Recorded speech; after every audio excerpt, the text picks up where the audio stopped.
Hi everybody, this is Matthew, and today's video is Jesus has reversed Adam's sin.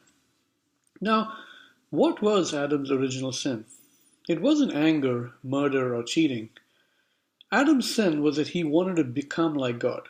He wanted to know the difference between right and wrong. He wanted to be a good person. He wanted to be holy and perfect like God.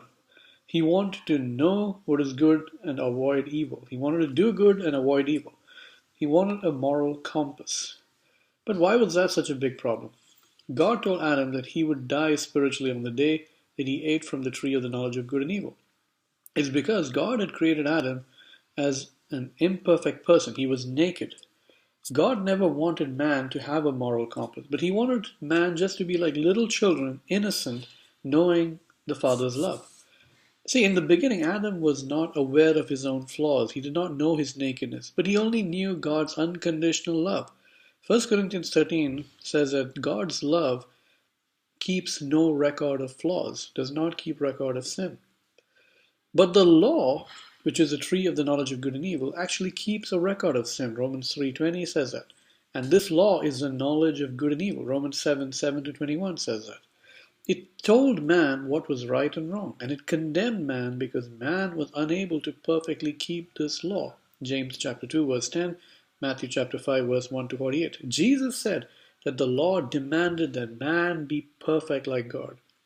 See, this is why Adam died spiritually, because he became aware of his flaws. It's because he realized that he could not be perfect like God. His mind, that's Adam's mind, was filled with guilt and separation from God because Adam now suddenly knew his own flaws. His mind now has a wrong idea of God. God is no longer the loving Father, but now the judge of his flaws. So then, how did Jesus reverse the sin of Adam? Jesus, as you know, is God who became man. Yet he did not sin. He perfectly obeyed the law. See, now Jesus knew the law. He knew good and evil to a level which no man knew. I mean, if you look at, he said that Moses told people not to commit murder, but I tell you it's wrong to even get angry. He says Moses said that adultery was wrong, but Jesus said that even thought crimes was wrong. So Jesus knew the law to a level that no other human being knew. And yet, he did not have any flaws because he did not sin. And he was the perfect man. So Jesus, he did not commit Adam's sin. Adam's sin was that he knew his own nakedness by knowing the law. Jesus did not sin because he didn't have any flaws. He knew the law perfectly and he was perfect himself. Now, what happened? On the cross, something amazing happens. Jesus Christ became sin because he knew our flaws as if it were his own. He tasted death or the separation from God on our behalf. Remember on the cross he said, my God, why have you forsaken me? He tasted that separation. He tasted Adam's judgment on the cross. And this is very important. Jesus did not have any flaws. He did not know, he knew that he was perfect. But yet, on the cross, he became sin. That means he knew humanity's flaws. He had Adam's mindset on the cross. And that's how he tasted death. So 2 Corinthians 5 says that God was reconciling the world to himself in Christ, not counting people's sins against them. And he has committed to us the message of reconciliation. We are therefore Christ's ambassadors, as though God were making his appeal through us. We implore you on Christ's behalf, be reconciled to God. God made him who had no sin to be sin for us, so that in him we might become the righteousness of God. So that passage is saying that God did not want to judge the world. Therefore, he took the sin of the world upon himself through Jesus on the cross, through his son Jesus.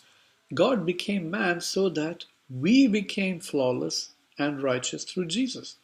So, it's talking about reconciliation. If you look at reconciliation, it's like, Paul wrote in Romans 5 that, and in Colossians he says that those under law were enemies of God in their own minds. In their own minds, they were enemies of God. Why? Because they looked at God as perfect and holy and righteous, and they saw themselves as imperfect, flawed sinners deserving judgment. That's why they made themselves as enemies of God. And God was telling them to reconcile. God said, I've made reconciliation through the cross. Jesus has become sin. He's become the sin of the world on the cross so that you become righteous through Christ. And he was telling people to reconcile themselves. That means to have their minds changed, to change their minds and realize that, hey, you're not sinners. You're not, you have been made righteous thanks to Jesus' finished work. So God became man so that we became flawless and righteous through Jesus. So this gospel was preached to the last generation of those under law until AD 70 when the second coming of Christ happened. And the law came to an end in AD 70 when Jerusalem was destroyed in the second coming of Christ. The law was the knowledge of good and evil, and that ended because Jesus fulfilled the law and destroyed the law. He was the only man who knew good and evil and still not have any flaws. This is how Jesus reversed the sin of Adam. So today we are all born perfectly righteous thanks to Christ's finished work. Romans 5 says this in verse 18 and 19, consequently just as one trespass resulted in condemnation for all people, so also one righteous act resulted in justification and life for all people. Through the disobedience of one man, many were made sinners. So also through the obedience of one man, many will be made righteous. So it's comparing the work of Adam and the work of Christ. The gospel was finished preaching in until AD 70, but then the end came, and then today we're living in the new covenant world. But we are still born in this world, and we are made aware of our flaws. It's because of the Adamic mindset that is passed down from generation to generation, and it's because of the world we live in. Therefore, we still need to know the good news that Jesus has clothed our nakedness. Isaiah 61 says, I delight greatly in the Lord, my soul rejoices in my God, for he has clothed me with garments of salvation and arrayed me in a robe of his righteousness, as a bridegroom adorns her head like a priest, as a bride adorns herself with her jewels. For as the soil makes a sprout come up, and a garden causes seed to grow, so as the sovereign Lord will make righteousness and praise spring up before all nations. So, again, all nations. This passage is telling us that Jesus has clothed us with his righteousness. And this gospel will be preached to all nations, and it will make righteousness and praise spring up. All of humanity will praise Jesus for making us righteous.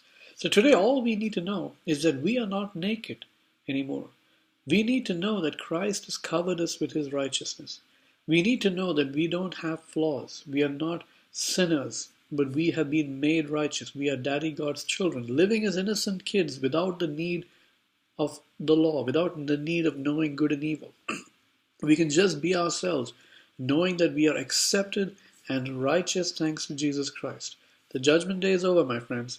God will never account our flaws thanks to Jesus Christ.